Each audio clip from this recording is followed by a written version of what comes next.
May 27, 2010. Dawn breaks on the ultra-chic Lux 74 building on Manhattan's Upper East Side. The elegant building is home to some of New York's upper crust. This morning, 4 armed IRS criminal investigators are sitting outside. They're paying a house call to money manager Kenneth Ira Starr, who allegedly stole $30 million from his high-profile clients. They were pretty sure he was in that apartment the night before, and that he would be there at 6:30 when we planned on executing the search warrant. The doorman rings Starr's $7.5 million triplex. He called Ken Starr. Ken Starr said, "Tell him I'm not home and that only my wife is home." The 2 agents then proceeded to knock on the door, to which nobody answered. Minute after anxious minute ticks by. In certain instances, you might take a door down. In this particular instance, in a very expensive door and in a very expensive building, the decision was made not to do such. So we tried to obtain the keys. The only way to do that was to get that from the building manager. Agent Robert Berenger and his team head to the lobby to wait for the manager. After an hour, Starr's 4th wife, Diane, a 34-year-old former exotic dancer, finally answers the door. At first, we asked, "Where is Ken Starr?" Because a significant amount of time was banging on the door. They had to know we were there. They had to know we were looking for Ken Starr. And she first told us he's not home. Home for Kenneth Ira Starr hasn't always been on the Tony Upper East Side. Reporter Michael Schneerson chronicled Starr's rise for Vanity Fair magazine. Ken was a real up from his bootstraps or his Gucci soles kind of guy. He grew up in the Bronx. His father was apparently a public high school principal. Good grades come easily to the affable young Mr. Starr.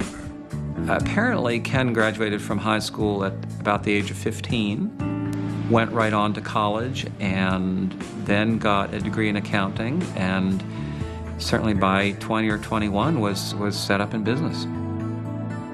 Starr marries his college sweetheart and goes to work for his brother's accounting firm on Long Island.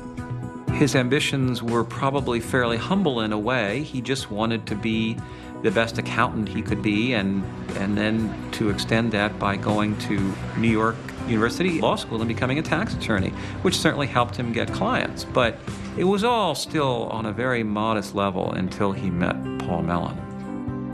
Paul Mellon, heir to the Mellon bank fortune, is the scion of one of America's wealthiest families. Paul and Bunny Mellon were certainly on the level of Brooke Astor or Jane Reitzman, not just in the amount of money they had, but in their social pedigree. They were as, blue blood as you can get in 20th century America. Mellon and his wife Bunny reportedly like what they see in Starr, and they begin introducing him to their wealthy friends. Soon, Starr amasses enough clients to start his own firm, Starr & Company, in Midtown Manhattan. Aurora Kassirer, a court-appointed receiver, says Starr serves as a financial concierge for high-profile clients, providing more than just financial planning. For certain clients, he would pay their housekeepers, their drivers, do their taxes, pay their lawyers. In other words, essentially, he performed all of the household services in terms of the accounting services that you and I would perform for ourselves. Starr & Company is successful. So successful that Starr soon lands in the ritzy Hamptons, where he hobnobs with New York's elite.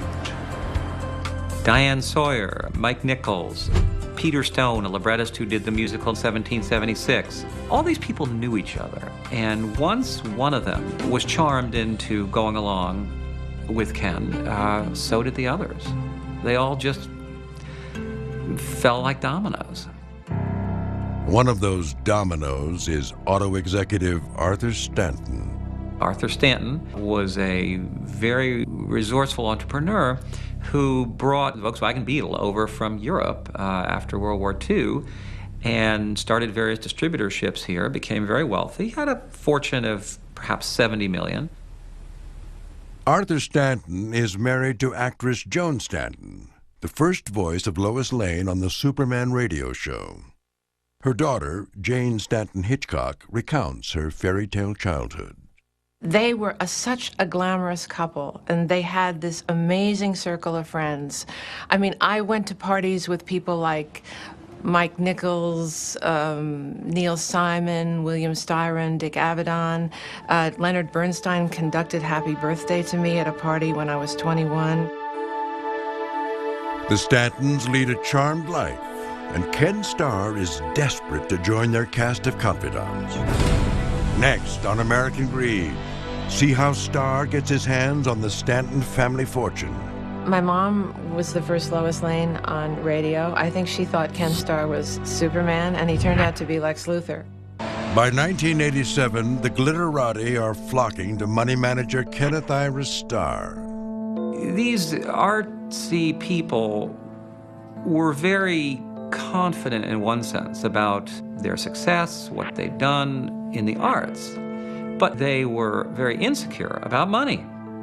And what they really wanted to do was just hand their money to someone who would say, don't worry, I've got it taken care of, just, give it to Daddy. Starr gets lucky when one of his biggest clients, New York auto executive Arthur Stanton, dies in 1987 at age 69, leaving a $70 million estate. He left it in very secure stocks, bonds, some real estate, and it was basically very conservatively invested at that time. He stipulated in his will that two people would oversee that money for him. One was the family lawyer from Millbank Tweed, and the other was Ken Starr. Stanton's widow, Joan, pays Starr nearly $230,000 a year to handle her finances. He became almost like a member of our family. She trusted him to that extent. She didn't have a grasp on money.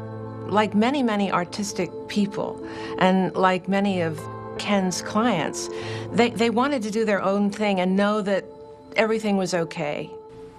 Jane Stanton Hitchcock, Joan's daughter, says the family's lawyer assures Mrs. Stanton that Starr is handling her money properly.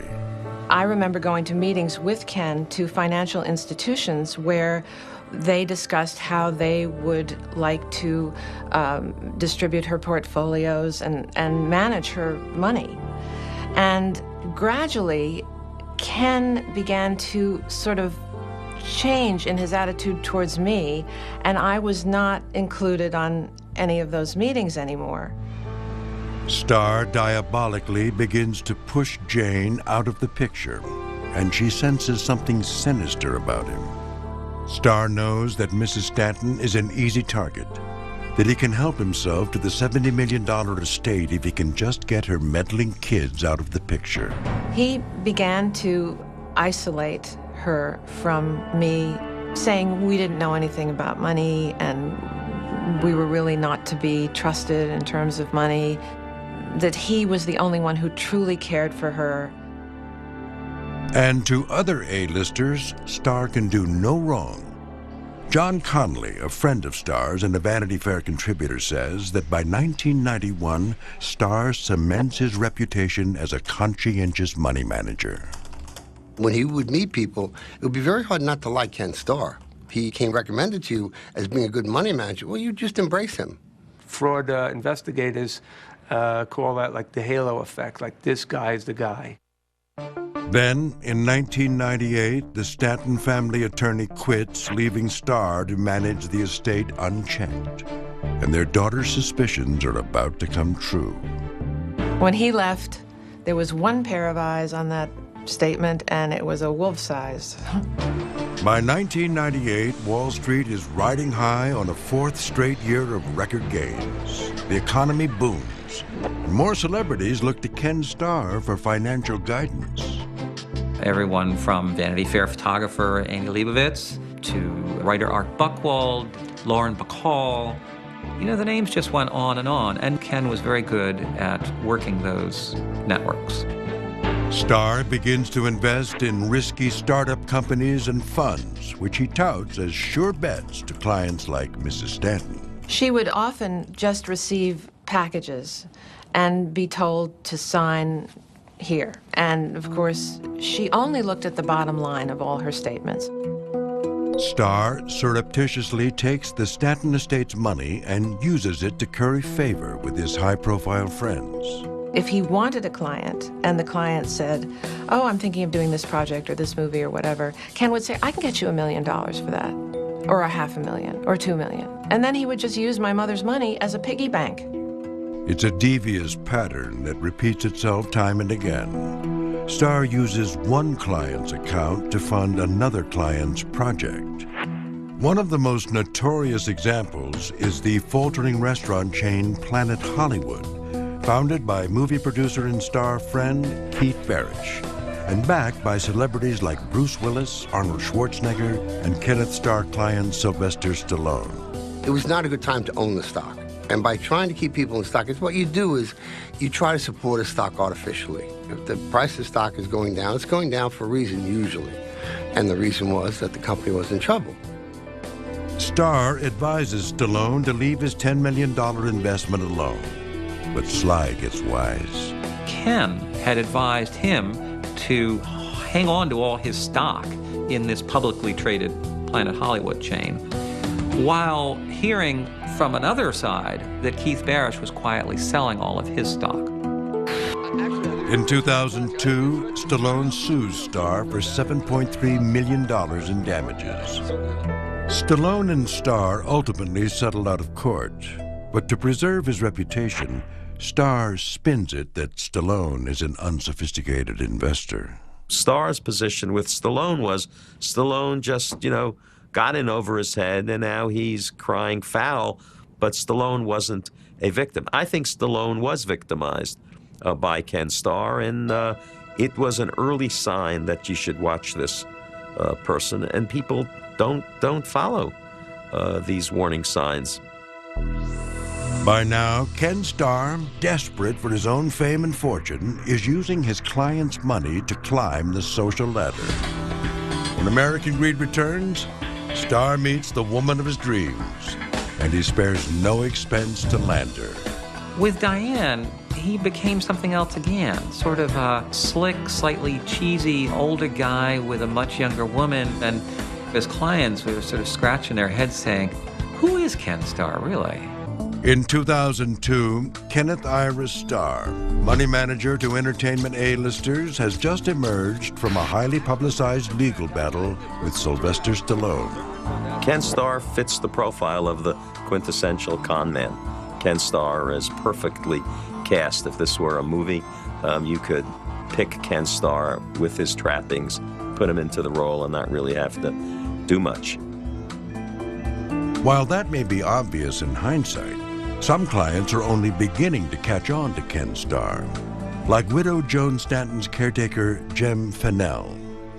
In the summer months, she would do a seasonal migration to East Hampton, and Jim took care of her out there. And he would go for walks with her, and he would talk to her, and she loved him probably as much as she loved Ken. Among his other duties, Fennell also serves as a trusted confidant, and he reviews Mrs. Stanton's portfolio. Jim is noticing that the bottom line is always the same, no matter what. And he becomes a little concerned about that, because if you're making investments, you're up 1 year, down 1 year, but it's always basically the same enormous sum. Mrs. Stanton approaches Starr about Fennell's suspicions. And he says to her, oh, Jim is just a lawn mowing gardener. What does he know about finance? What he did not know was that Jim had a degree in accounting. Fennell alerts Mrs. Stanton's daughter Jane to the improbable bottom line, that every single year the amount is always the same. Fennell's suspicions deepen when he discovers that Starr had taken out a $5 million line of credit on Joan's $16 million East Hampton house, which Starr said would be used to invest in the market. Jim saw that money Ken had taken from Joan ostensibly to invest in the market was simply being used to pay her taxes and other sort of stopgap measures. And it was Jim who then said to Jane, something's gone very wrong here. You better get involved in this. Now, it turns out that Jane was starting a new career as a mystery novelist. So she was the perfect person to start sleuthing. I think it's obvious that he really thought she was prey. Starr had misappropriated so much of the estate that he needed the line of credit just to pay the bills. Finally, in April 2006, Starr goes in for the kill. While she's signing a new will, Starr has Mrs. Stanton unknowingly sign over durable power of attorney to him. When you give an accountant your power of attorney, you're basically losing all your control over your money. He can do what he likes. He is you. Concerned that her mother is being fleeced, Mrs. Stanton's daughter Jane meets with Starr and her mother to review the estate. I haven't seen Ken in years. And he is such a far cry from the kind of nerdy, gray-suited accountant. He looks like a ninja accountant. He's all in black, he's kind of hip. As Jane recalls, Starr works his magic, using his favorite terms like truthfully, honestly, candidly, to dazzle Mrs. Stanton. So we have this lunch, and then Ken leaves, and my mother says to me, when you were out of the room, I asked Ken if he still handles, and she names the person. And not only does he handle him, but he has done a big deal for a member of his family. And I happen to have this man's number, and I handed her the telephone, and I believe on the other end of the phone he said, Joan, he's a crook, get out of there. She put down the phone, and she said, oh my God, Janie, are we broke? And I said, we very well could be. For the first time, Jane's suspicions about Starr are confirmed, and the mystery novelist looks for other evidence of Starr's trickery. So I said, show me that will. And she showed me the will, and Ken had made himself an executor with $1 million fee right up front. And there was a durable power of attorney. But things are worse than Jane could have imagined. She soon learns that over the years, Starr has misappropriated more than $20 million of the estate to invest in risky deals and cover other clients' losses. Jane Stanton Hitchcock takes the case to the Manhattan District Attorney.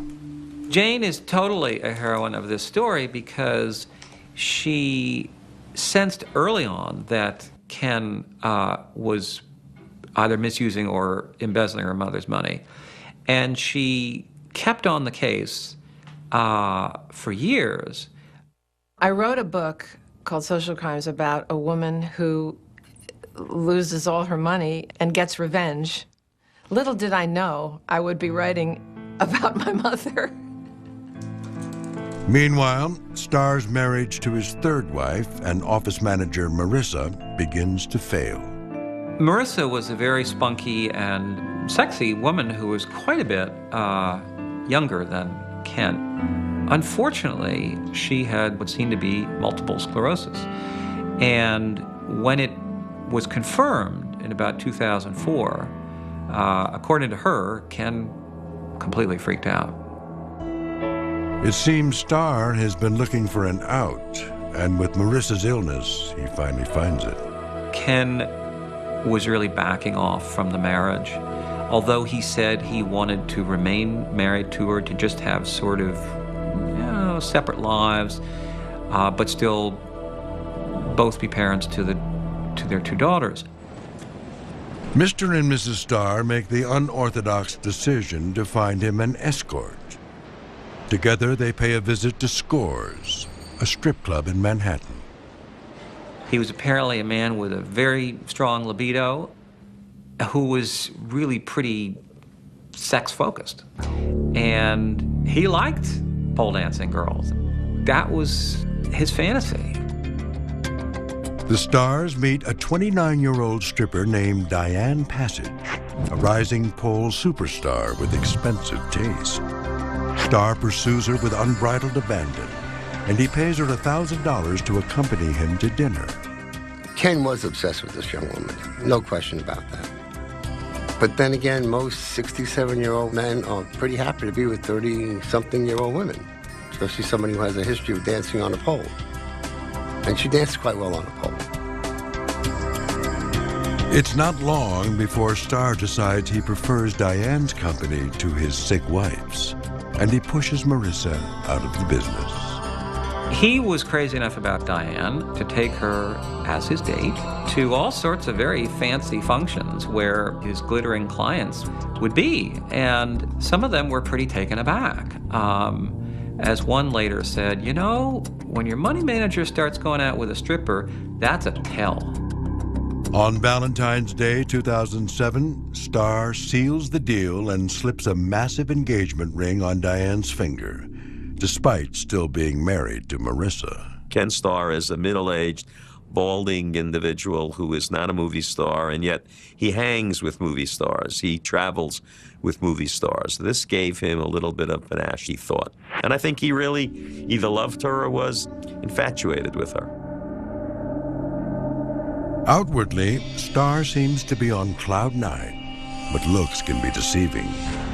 Despite no longer managing the company, Starr's wife Marissa is still on the payroll, and Starr has trouble keeping all his balls in the air. Marissa was getting $750,000 a year salary, and also Ken was paying her $2,500 a week in cash, plus their phone bill, plus their credit cards. It was when he had to both deal with Marissa and the expenses and obligations of separation and divorce with her, as well as Diane, that it became too much for him. When American Greed returns, Starr is about to wed the bombshell of his dreams, while another woman, Jane Stanton Hitchcock, prepares to drop a bomb of her own. I'm going to get to the bottom of this mystery, and I am going to do something about it.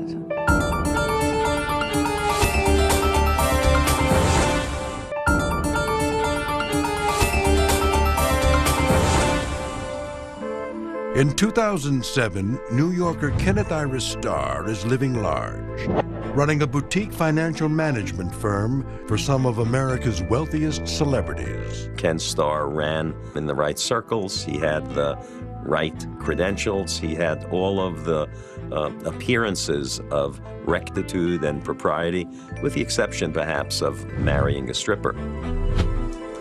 Despite a pending divorce from his sick wife, Marissa, Starr goes to great lengths to woo his fiancée, pole dancer Diane Passage. It was when she came into his life that he started getting sloppy in his money management, getting greedy, partly because she wanted all sorts of expensive baubles and he wanted to indulge her.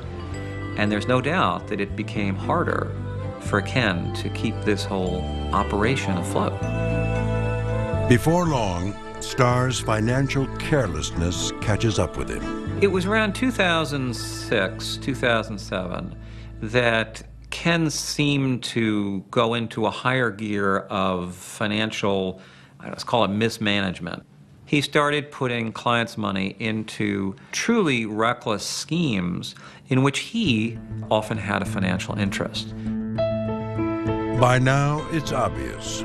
Ken Starr is not a solid, trustworthy accountant, and trouble in his personal life isn't helping matters.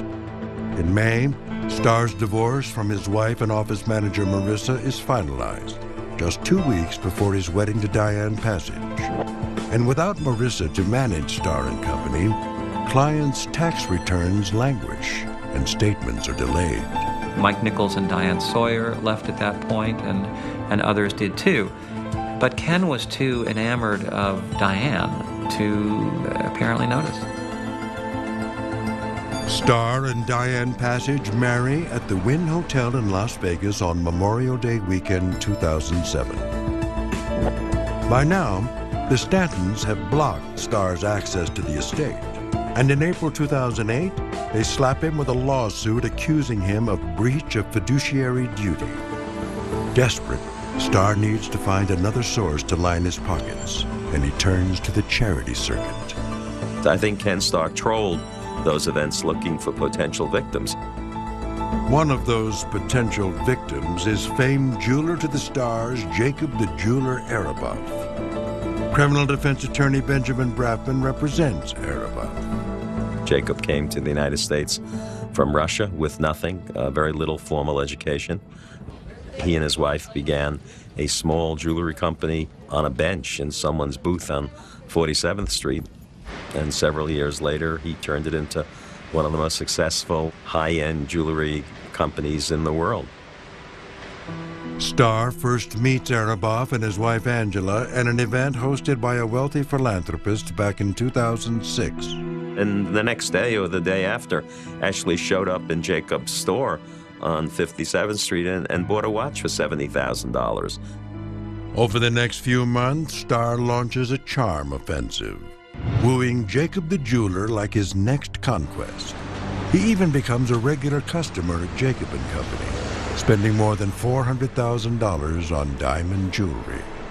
That's another way you can seduce someone into believing that you're the real deal because you appear to have enough money to shop in a store like that. You pay your bills, ostensibly, at least at the beginning, and then it's another way of seducing someone into believing you're a legitimate person.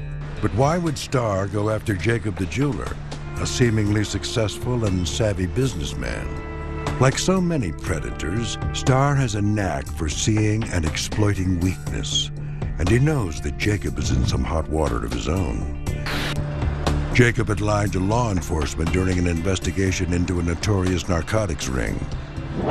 Now he's about to do time for obstruction of justice. Starr knew that Jacob would then be away, that the business that Jacob was in might suffer in his absence, and Starr then knew that, Angela Araboff would be alone, if you will, for several months at the very least, and that's, I think, part of the modus operandi of Ken Starr. Araboff wants to ensure that his family will be taken care of while he's in prison, and he plays right into Starr's hands. There was a promise by Starr that your wife is going to be very, very wealthy and your family is going to be very, very wealthy while you're in prison. Do not worry about it. Starr begins to talk up a few exclusive investment opportunities, which he again claims are sure bets. According to Ken Starr, you had to earn the right to participate. He had to be sufficiently impressed with your wealth, with your success, before he allowed you into these wonderful deals. Starr tells the Araboffs about the nightclub chain Martini Park, a Chinese internet startup, and a technology company called Universal Identification Solutions. That was a company set up to market voting machines, primarily to areas like Venezuela, Mexico, and countries like that. If you did some due diligence into a company like that, one would think that you didn't need Ken Starr to get Venezuela voting machines. I don't even know whether they vote in Venezuela, but if they do, why do you need Ken Starr? Well, Ken Starr had a line of, I guess the word is bull. By October 2008, the Araboffs invest close to $14 million in Starr's sure bets. And when Jacob surrenders to the Bureau of Prisons on January 20th, 2009, Starr finally gets his chance to pounce. Next, see how Angela Araboff falls victim to Starr's scheme and how he uses her money to live in the lap of luxury. He went after people who are vulnerable and said, I'll take care of the money and invest it for you and make sure that everything's okay. For more details about Starr's scheme, visit AmericanGreed.cnbc.com. We'll be right back.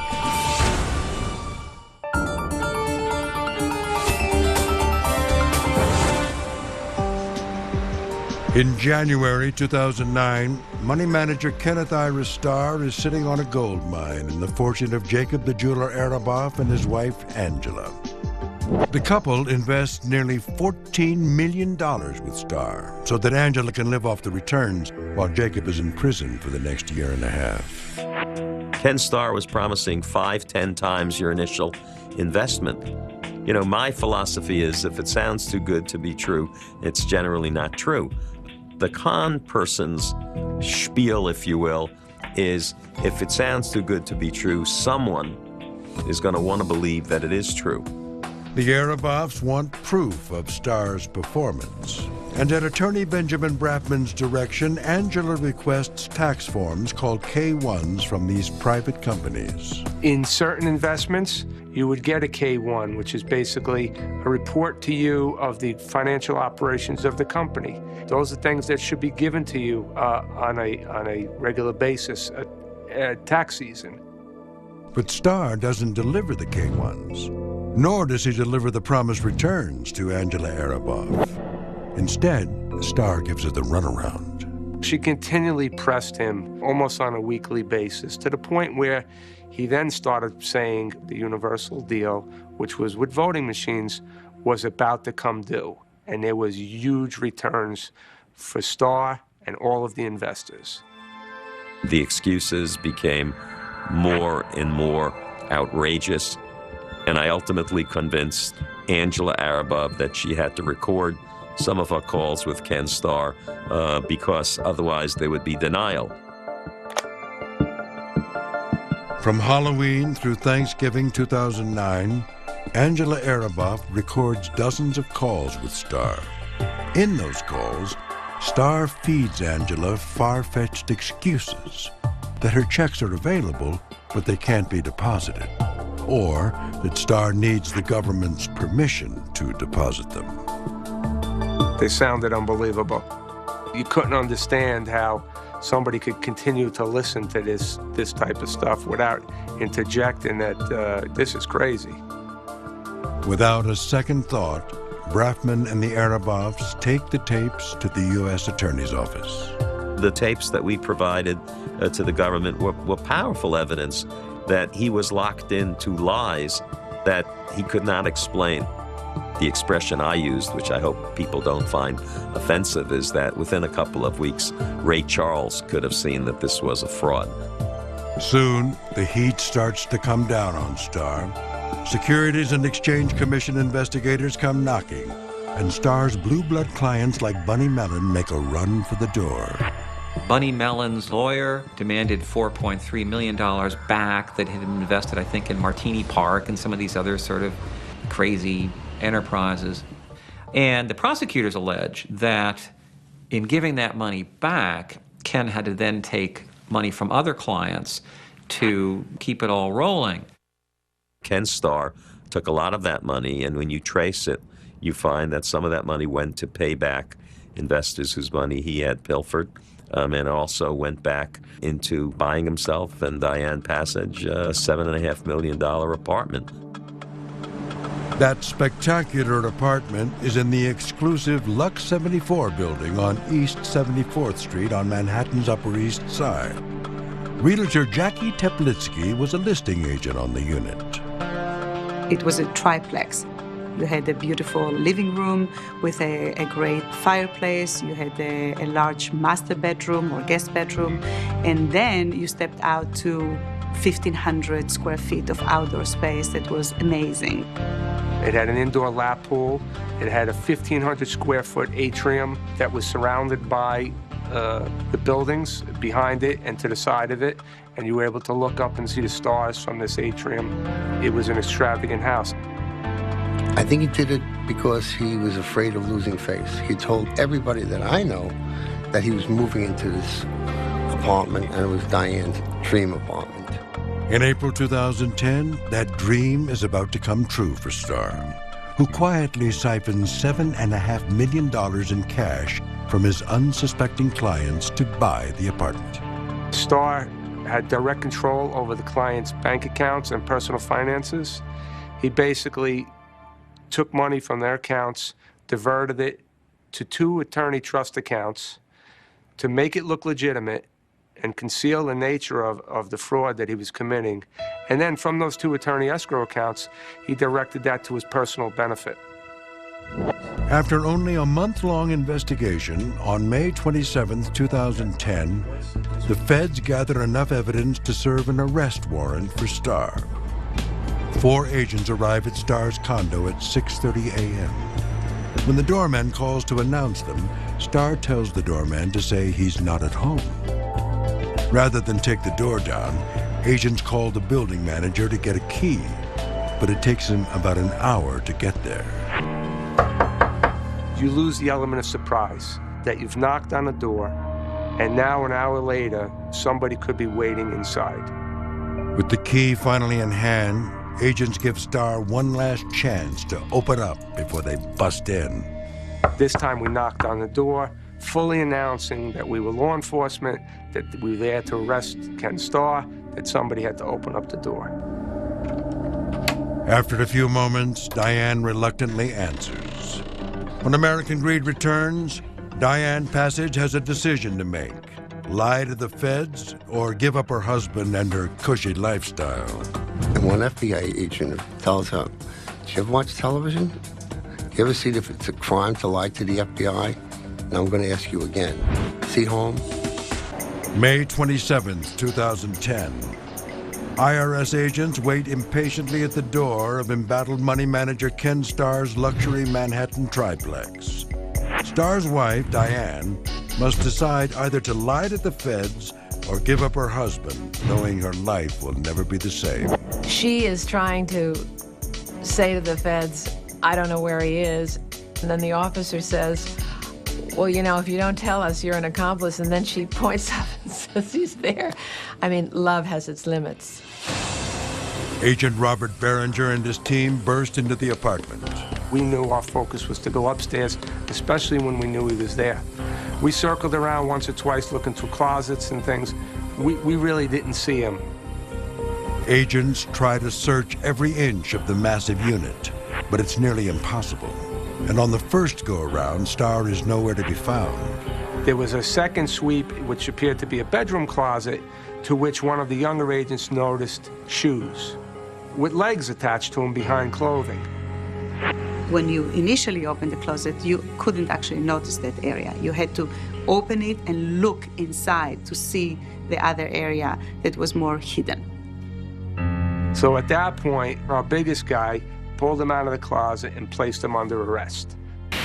Breaking news here for Squawk on the Street. U.S. Attorney for the Southern District of New York has busted a financial advisor for a $30 million fraud. His name is Kenneth Starr. In June 2010, Starr is indicted on 23 counts of fraud and money laundering for stealing from 11 clients, including Jacob the Jeweler Erdoboff. The government freezes Starr's assets and appoints Aurora Kassirer as the receiver. When I came into the business, there were about 40 employees. They hadn't been paid in a week or two. Their health insurance premiums, as it turned out, had not been paid. The place was shambles. People really looked for direction. In Starr's office, Kassirer finds celebrity memorabilia and photographs. And there's something else. Most commonly, offices have photographs of children and grandchildren and pets and other family members. There were some pictures of other family members here too, but there were poster-sized photographs of his wife all over the place, which is something I really haven't seen before. In September, Starr, who is facing a maximum 45 years in prison, strikes a deal with prosecutors and pleads guilty. Finally, on March 2, 2011, Starr's wife, Diane Passage, and his victims, including the Stantons, walk into a crowded lower Manhattan courthouse to hear his fate. He was a guy who seemed to lack some sort of moral compass. Not only that led him into breaking the law, but led him to just blithely plunder the accounts of people who had trusted him.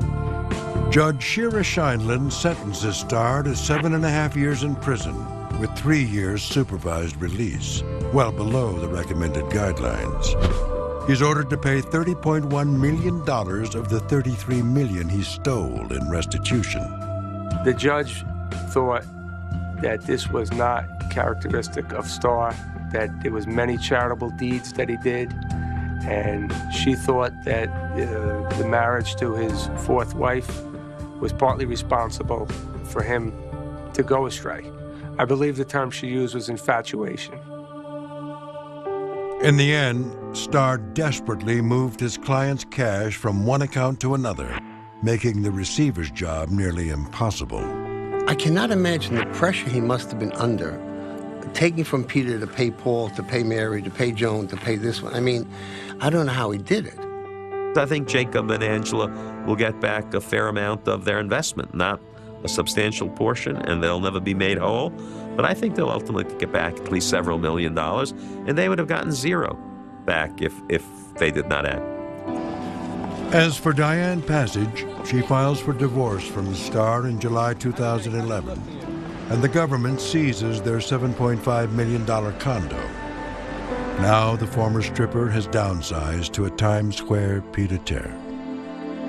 Starr ultimately settles with the Stanton estate, which was not part of the criminal case. But to Jane Stanton Hitchcock, the mystery novelist, Starr's crime and his motivations remain a mystery. I wonder if he was always like this, or if it evolved, if absolute money corrupts absolutely. I mean, if the lifestyle of his clients was so mesmerizing to him, if he wanted that world so badly and wanted to impress people so badly that it just suddenly corrupted him, or if he was always like this. And in a very expensive building, the decision was made not to do such. So we tried to obtain the keys. The only way to do that was to get that from the building manager. Agent Robert Behringer and his team head to the lobby to wait for the manager. After an hour, Starr's fourth wife, Diane, a 34-year-old former exotic dancer, finally answers the door. At first, we asked, where is Ken Starr? Because a significant amount of time was banging on the door. They had to know we were there. They had to know we were looking for Ken Starr. And she first told us he's not home. Home for Kenneth Ira Starr hasn't always been on the Tony Upper East Side. Reporter Michael Schneerson chronicled Starr's rise for Vanity Fair magazine. Ken was a real up from his bootstraps or his Gucci soles kind of guy. He grew up in the Bronx. His father was apparently a public high school principal. Good grades come easily to the affable young man. May 27, 2010. Dawn breaks on the ultra-chic Lux 74 building on Manhattan's Upper East Side. The elegant building is home to some of New York's upper crust. This morning, 4 armed IRS criminal investigators are sitting outside. They're paying a house call to money manager Kenneth Ira Starr, who allegedly stole $30 million from his high-profile clients. They were pretty sure he was in that apartment the night before, and that he would be there at 6:30 when we planned on executing the search warrant.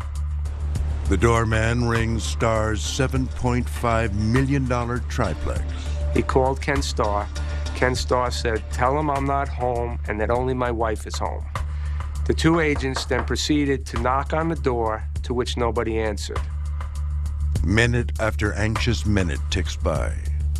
In certain instances, you might take a door down. In this particular instance, in a very expensive door. Mellon and his wife, Bunny, reportedly like what they see in Starr, and they begin introducing him to their wealthy friends. Soon, Starr amasses enough clients to start his own firm, Starr & Company, in Midtown Manhattan. Aurora Kassira, a court-appointed receiver, says Starr serves as a financial concierge for high-profile clients, providing more than just financial planning.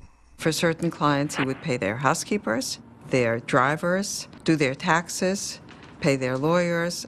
In other words, essentially, he performed all of the household services in terms of the accounting services that you and I would perform for ourselves. Starr & Company is successful. So successful that Starr soon lands in the ritzy Hamptons, where he hobnobs with New York's elite. Diane Sawyer, Mike Nichols, Peter Stone, a librettist who did the musical in 1776. All these people knew each other, and once one of them was charmed into going along with Ken, so did the others. They all just fell like dominoes. One of those dominoes is auto executive Arthur Stanton. Arthur Stanton was a very resourceful entrepreneur who brought the Volkswagen Beetle over from Europe after World War II and started various distributorships here, became very wealthy, had a fortune of perhaps $70 million. Arthur Stanton is married to actress Joan Stanton, the first voice of Lois Lane on the Superman radio show. Her daughter, Jane Stanton Hitchcock, recounts her fairy tale childhood. They were such a glamorous couple, and they had this amazing circle of friends. I mean, I went to parties with people like Mike Nichols, Neil Simon, William Styron, Dick Avedon. Leonard Bernstein conducted Happy Birthday to me at a party when I was 21. The Stantons lead a charmed life, and Ken Starr is desperate to join their cast of confidants. Next on American Greed Starr. Apparently, Ken graduated from high school at about the age of 15, went right on to college, and then got a degree in accounting, and certainly by 20 or 21 was set up in business. Starr marries his college sweetheart and goes to work for his brother's accounting firm on Long Island. His ambitions were probably fairly humble in a way. He just wanted to be the best accountant he could be, and then to extend that by going to New York University Law School and becoming a tax attorney, which certainly helped him get clients. But it was all still on a very modest level until he met Paul Mellon. Paul Mellon, heir to the Mellon bank fortune, is the scion of one of America's wealthiest families. Paul and Bunny Mellon were certainly on the level of Brooke Astor or Jane Reitzman, not just in the amount of money they had, but in their social pedigree. They were as, blue blood as you can get in 20th century America.